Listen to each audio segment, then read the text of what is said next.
श्री कृष्ण के वैसे तो कई मित्र थे, लेकिन सुदामा और कृष्ण की मित्रता की मिसाल आज भी दी जाती है।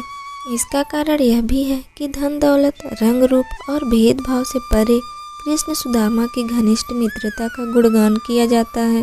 बाल्यावस्था में कृष्ण और सुदामा एक साथ एक ही गुरुकुल में शिक्षा ग्रहण करते थे, लेकिन बाद में श्री कृष्ण द्वारिकाधीश बने और सुदामा को अत्यंत निर्धनता में जीवन व्यतीत करना पड़ रहा था। लेकिन श्री कृष्ण ने सुदामा को 3 मुट्ठी चावल के बदले 3 लोक का स्वामी बना दिया। सुदामा की संपत्ति देख यमराज अपना बही खाता लेकर द्वारिका पहुँचे और श्री कृष्ण को नियम कानून का पाठ पढ़ाने लगे।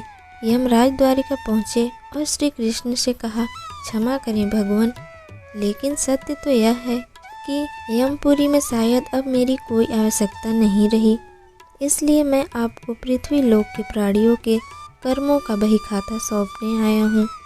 यह कहते हुए यमराज ने भगवान के समक्ष सारा बही खाता रख दिया। श्री कृष्ण बोले, यमराज जी, आप इतने चिंतित क्यों लग रहे हैं? आखिर बात क्या है? यमराज ने कहा, भगवान, आपके क्षमा कर देने से अनेक पापी यमपुरी नहीं आते, बल्कि सीधे आपके धाम चले जाते हैं।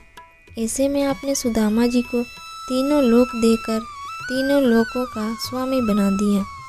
अब ऐसे में हम कहाँ जाएंगे?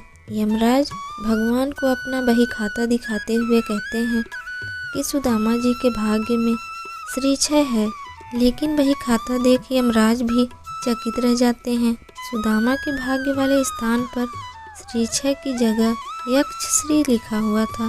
दरअसल खुद भगवान श्री कृष्ण अपनी लीलाओं से अक्षर को बदलकर श्रीक्षय से यक्षश्री कर देते हैं। यक्षश्री यानी कुबेर की संपत्ति।